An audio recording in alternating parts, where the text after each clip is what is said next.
Now that Santa Clara is done, let's talk about the meta and how it did. Welcome back. Greatly appreciate you guys checking out the channel. And we're going to review and recap some of the decks that topped Ascent Santa Clara over the last weekend. So just to recap the meta prior to, we had Ascent Christchurch. Sylvie was definitely the dominant deck there, taking almost 50%. She truly took the crown when it came to that.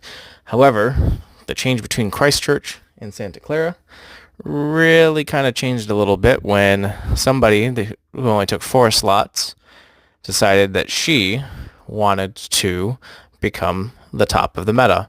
And with Santa Clara, we finally had Ari get her win and represent almost 33% of the top 32. So Sylvie's still behind, but definitely Arasana took the crown.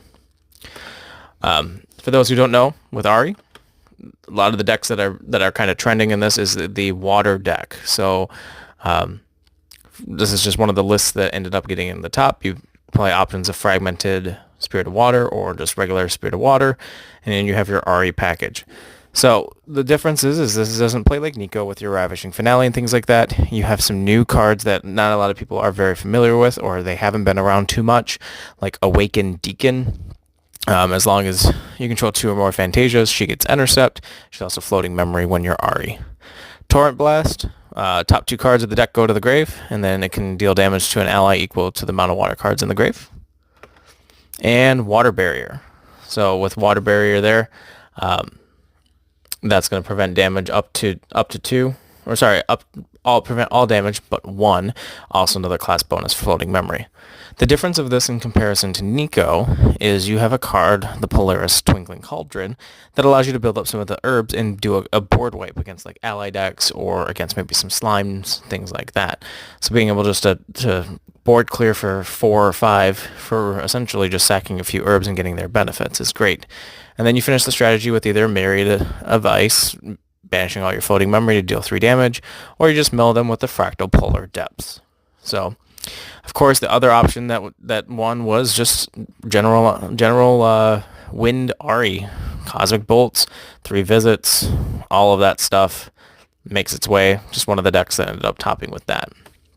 Sylvie was no stranger, though, getting the other representation of the second best deck in the room with the amount of tops.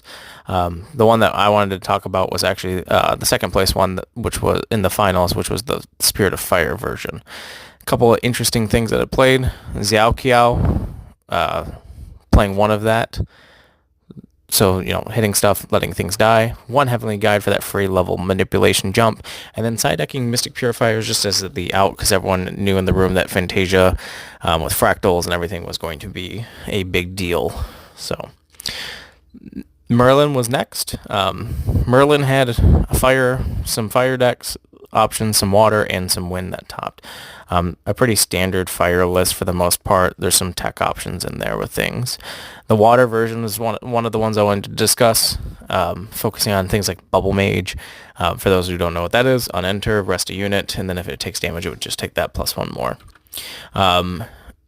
Inundating Clash, when it attacks a resting unit, it's 4 damage, plus it's Floating Memory as a warrior. So that's a really good card to attack some allies that have already attacked, clearing up the board, getting free floating.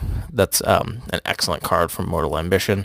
And then Tide Diviner, looking at that top level when you're Merlin, you level 5, look at the top 5, put one of those cards in hand, put the rest in the grave, get some floating in the grave, things like that. And there was also a wind version that ended up topping as well. This one focused on your Imperial Seal into some fireballs. One of the cool tech options that it had in there was the Scatter Essence for the destruction of Phantasias. So a lot of people were looking and knowing that Phantasias were going to be very prevalent for the meta. Xander had a fire aggro version. Arthur, Clumsy Apprentice, Coco, another Xiao Cao was being played as well. So just very aggressive drop dudes, swing, burst damage, things like that. You had another Fire Xander. This one was just a little bit different. One of the things was it was playing Captivating Cutthroat and Heated Vengeance. Kind of a cool combination that you don't see too often. So as an assassin, When you're attacking with Captivating Cutthroat, it will gain an attack, so it swings for 3, and then on attack it will deal 1 damage to you. Well then, as long as your champion's taking damage, Heat of Vengeance is now a 3-drop that swings for 5. So just that raw outburst damage is really cool to kind of see on that end. And then one of the more interesting Xander decks was a Wind deck. This is Luxem Xander Wind. So you had Beseech the Winds in the side to level up. You had Sirocco Operative in the main to draw a card. Looks like there's Shimmer Cloaks in the side, so occasionally getting those preps and things. I didn't see any in the main for that Automaton to get that extra buff.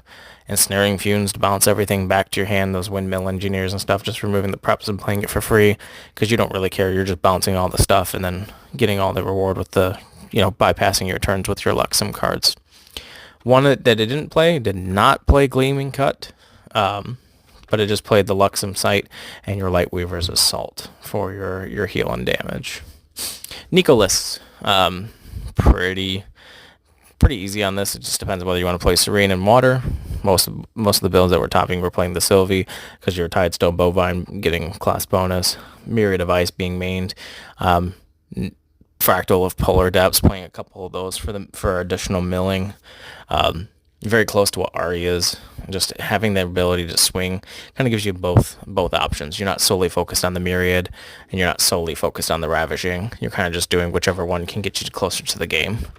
Again, like I said, playing the Stratagem of Ice or the Ravishing Finale, so you get two outs to secure the victory. There was a Tristan water build. It's just allies focused. Your Poison Dagger and your Halocline Scout with all your, unique, like Naya, Lunette, Esteemed Knight. You can play Extraction Decision for attacking, Gildas. So a lot of different kind of just swinging dudes with that deck. Diana, another water deck. Water being that dominant element. This one, you focused on, you played your allies, you played your dudes, you get all your floating in the grave, and then you Shadows Twin. Shadows Twin, attacking, shooting a couple bullets, getting your Creeping Torments in there for damage, and then you play Sinister Mind Reaver, which is pretty cool.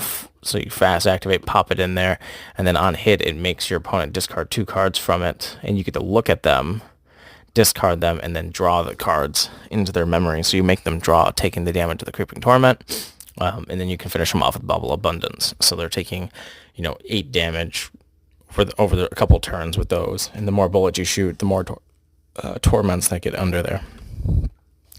Lorraine had a Wind deck. Guan Yu, Rose, a couple of the unique allies, but they had Shimmer Cloak Assassin.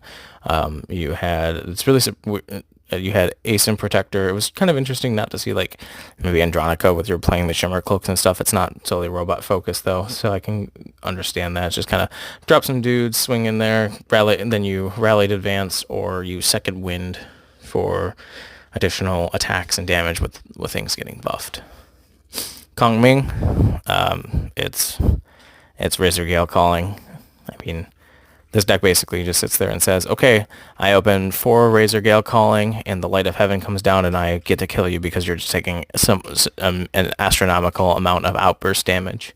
And that's what that deck does. So one of those is usually for sure topping, just because you get the right player who sees the cards, and they're rocking and rolling. So that's going to do it for just a recap of Santa Clara. Just kind of giving an overview of the schedule that's coming out that they released for us. Alchemical Revolution has had some really cool cards released or announced so far, with Polcock, Nico, and Vanitas getting either level 1s or level 3s. So that we're going to get a bunch of new cards for Alchemical Revolution. And then we're going to have, obviously, some Ascent. There's a little bit of break, looks like, in February, and then Abyssal Heaven comes out. So look forward to those kind of cards coming out.